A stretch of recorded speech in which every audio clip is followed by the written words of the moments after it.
बाजोड़ के मदरसे में 150 बच्चों को ड्रोन स्ट्राइक में शहीद करवा देता है, और हमें मानना पड़ता है कि वो 6 से 12 साल के दरमियान जो बच्चे थे वो दहशतगर्द थे। नहीं मानेंगे तो हम दहशतगर्द कहलाए जाएंगे।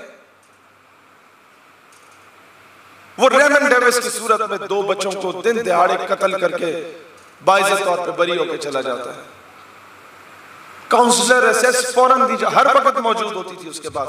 आफिया सिद्दीकी की फैमिली कह रही है कि 3 साल हो गए हैं और कुलभूषण यादव को काउंसलर एसएस देने वालों,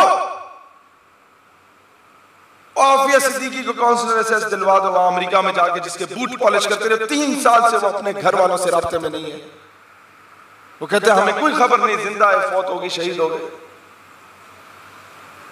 क्या बनेगा इस उम्मत का कि जब वो रो पड़ी अपनी बहन का वो ख्वाब सुना के रसूलुल्लाह अलैहि सलाम जब उनकी ख्वाब में आए तो उनके सामने रो रो के अर्ज करी, या रसूलुल्लाह मेरा इम्तिहान कितना मजीद होगा? उनके बेटा तुम्हारा इम्तिहान तो हो गया, तुम तो पास हो गई। उनके या रसूलुल्लाह ये मुझे अदालत में नंगा बरहना करके पेश करते हैं और कहते कुरान के ऊपर चल के जाओ, ये ऑर्डर है जज का। कितना इम्तिहान होगा, कब तक ये अजियत होगी? कहते बेटा तुम्हारा इम्तिहान हो गया, ये तो उम्मत का इम्तिहान चल रहा है। उम्मत जश्न आजादी मना रही है। उम्मत बाजे निकाल के कौम की बेटियां जो बाइकों के पीछे अपने भाई के साथ या वालिद के साथ जा रही होती हैं, उनको सीटियां मार के जा रही होती है। जश्न आजादी मुबारक। ये कौम, यहाँ के टीचर्स बड़े बड़े जामियात में, बड़े बड़े यूनिवर्सिटी कॉलेज में आके दर्स दे रहे होते हैं। पाकिस्तान बनने की जरूरत नहीं थी, हम तो इकोनॉमिकली इंडिया के साथ ज्यादा बेहतर थे। भेज दो उनके माँ बहन बेटी को इंडिया में, जब रेट लगेंगे लखनऊ और दिल्ली के बाजारों में तब अंदाजा हो जाएगा। बड़े बड़े मसनदों पे फायज लोग ये बातें जब पाकिस्तान के लिए करें तो उन्हें बता दो कि जनाब ये मुल्क ना होता तो आज तुम किसी हिंदू बनिए की गाड़ी के टायर साफ कर रहे होते। लेकिन मसला ये है कि ये मुल्क बना भी तो तसल्लुत तो अंग्रेजों के कुत्ते नहलाने वालों का ही रहा। और मसला क्या है कि आप और मैं पिछले 70 सालों से हर 5 साल के बाद एक 60 रुपए की बिरयानी और कीमे वाले नान की प्लेट में बिक जाया करते हैं।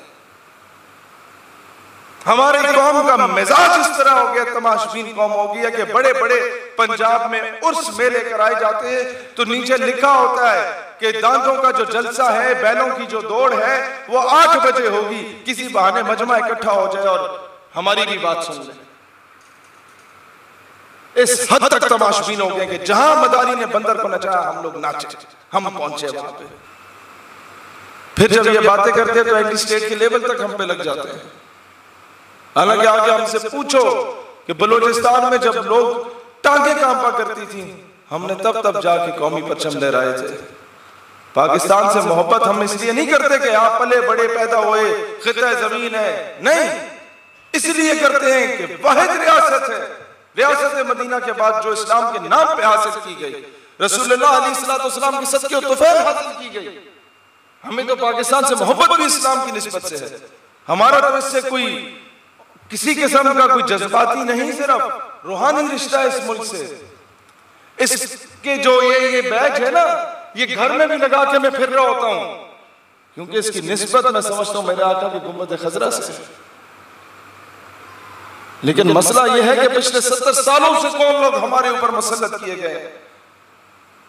वो ऊपर सदारती कुर्सी पे बैठा शख्स चेंज हो जाता है, टीम भी वही रहती है।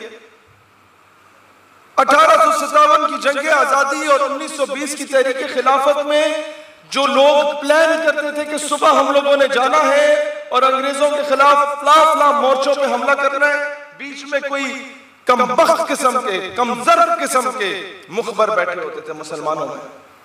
वो मुखबरी कर देते थे सुबह से पहले और अंग्रेज फौज काउंटर नैरेटिव निकाल के उससे पहले उन्हें शिकस्त दे देती थी, मार देती थी। तो अंग्रेज जब यहां से जाने लगा, वर्ल्ड वॉर होगी, अंग्रेज के लिए 100 मसाइल बने, कोई फ्रीडम स्ट्रगल भी होगी, क्विट इंडिया मूवमेंट भी होगी, कायदे आजम भी निकल आए मैदान में, काफी ज्यादा एक्सपेक्ट्स थे। वहां से भगत सिंह निकल गया, वहां से कमांडर बोस से निकल गया। अब भारत से निकलना था, तकसीम भारत करनी थी, तो उसने कहा कि अब हम यहाँ हैं तो नहीं, लेकिन अपने उन चमचों खर्चों को इधर मुसल्लत कर दें। तो क्या किया कि जाने से पहले जिन्होंने मुसलमानों के साथ गद्दारियां की थी उनको घोड़े पे बिठाया गया, उनके सर पे दस्तार बांधी गई। उन्होंने कहा कि सुबह का सूरज तुलू हुआ है, घोड़े को दौड़ाओ, जहां जाके सुबह का सूरज ये चलते चलते गुरूब होगा, जितनी जमीन तुम तय करोगे, वो 83 गांव हो या 84 गांव हो, वहां सारा रकबा तुम्हारा हो गया। तुम यहाँ के नवाब हो, तुम यहाँ के वडेरे हो। ये नवाब और वडेरे इस तरह से बने थे, इनकी तारीख ये है। आज आप चले सिंध के किसी जिले में, आज आप चले पंजाब के किसी जिले में, ये जितने नवाब वडेरे, इनमें से 95% वो हैं जिनके बाप दादा अंग्रेजों के कुत्ते नहलाया करते थे। आज ये लोग आपके बच्चों को तालीम से दूर रखते हैं। आज ये लोग मासूम लोगों की मां बहन बेटियों पे हाथ फेर रहे होते हैं।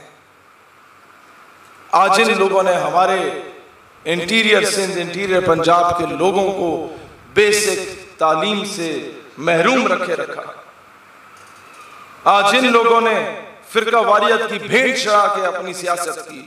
आज इन लोगों ने ये सुबाइयत, लसानियत और कौमियत की बुनियाद पर कौम को तकसीम किया, इस्लाम से दूर रखा।